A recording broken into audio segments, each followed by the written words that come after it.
Shalom saudara terkasih di dalam Tuhan Yesus Kristus. Selamat berjumpa kembali di Rehan Renungan Harian. Mari sebelum kita membaca dan memahami isi daripada firman Tuhan hari ini, mari kita terlebih dahulu kita tunduk di dalam doa. Tuhan Yesus Kristus, Juru Selamat kami yang baik, terima kasih atas segala kebaikan-Mu, atas setiap berkat-Mu, pertolongan-Mu, perlindungan-Mu di dalam setiap hidup kami. Bahkan sampai hari ini Tuhan, sungguh nyata kami rasakan perlindungan-Mu. Bapa, saat ini Bapa, sebelum kami membaca renungan harian ini Tuhan, tutup setiap kami dengan kuasa darah anak domba Allah yang Maha Kudus, dan bukakan, singkapkan apa yang terkandung di dalam firman-Mu hari ini Tuhan, sehingga kami lebih mengerti lagi tentang pengajaran-Mu, sehingga kami lebih memahami lagi karakter-Mu Tuhan. Terima kasih Bapa. Dan saat ini Bapa, kami siap membaca dan merenungkan firman-Mu hari ini. Haleluya. Amin.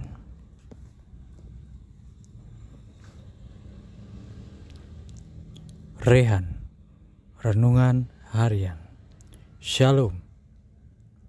Rema hari ini, dalam segala hal kita butuh tuntunan Tuhan. Keluaran pasal 33 ayat 13.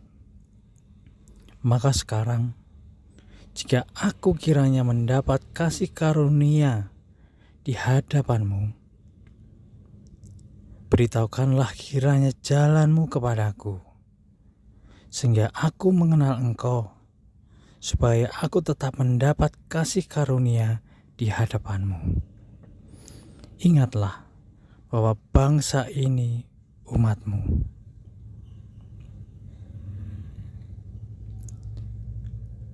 Musa adalah orang yang mendapat kasih karunia di hadapan Allah.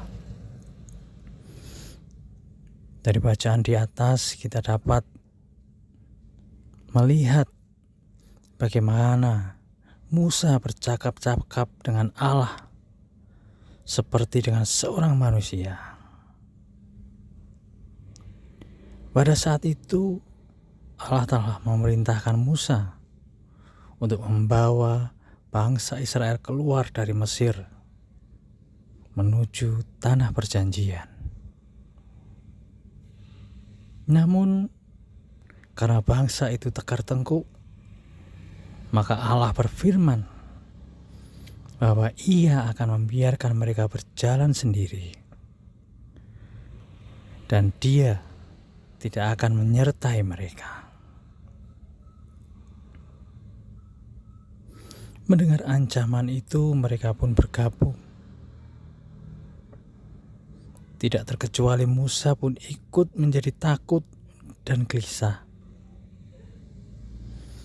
Namun karena Allah telah memerintahkannya untuk membawa bangsa itu keluar, Musa pun meminta tanda atau suatu peneguhan dari Allah bahwa Dia sungguh-sungguh menyertai mereka. Musa adalah seorang yang tahu siapa dirinya. Itulah sebabnya ia hidup bergaul karib dengan Allah dan tidak mau mengambil keputusan serta bertindak jika ia tidak yakin bahwa Allah sungguh-sungguh menyuruh dan menyertainya. Karena itu berkata kepada Allah, beritahukanlah jalan-Mu kepadaku. Musa sangat menyadari bahwa tanpa ada penyertaan Allah, ia pasti tidak akan sanggup melewati semua tantangan yang ada di hadapannya. Dan akhirnya Musa memintanya.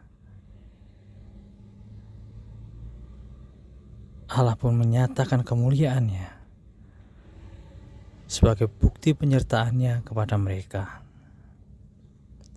Allah memelihara mereka dalam perjalanan keluar dari tanah Mesir.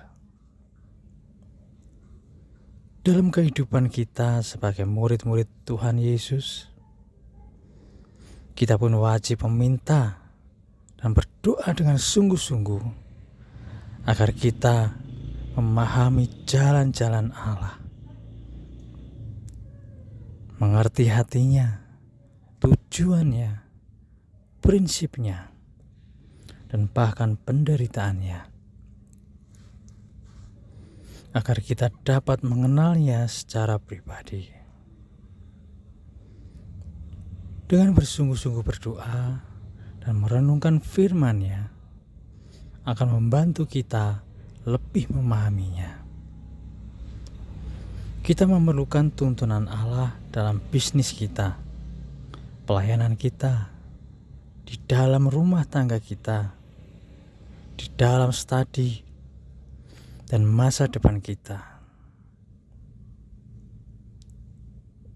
Intinya, dalam segala hal kita membutuhkan petunjuk-petunjuk-Nya agar dapat berhasil.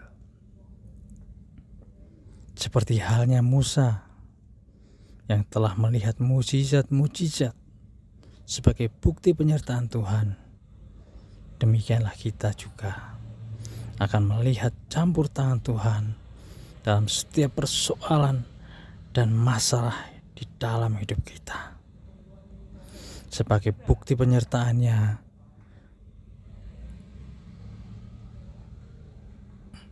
janganlah pernah memulai apapun kalau kita tidak melibatkan Tuhan di dalamnya. Tuhan memberkati. Mari kita tunduk di dalam doa. Tuhan Yesus, kuserahkan semua rancangan di dalam hidup kami ini Tuhan ke dalam tangan-Mu.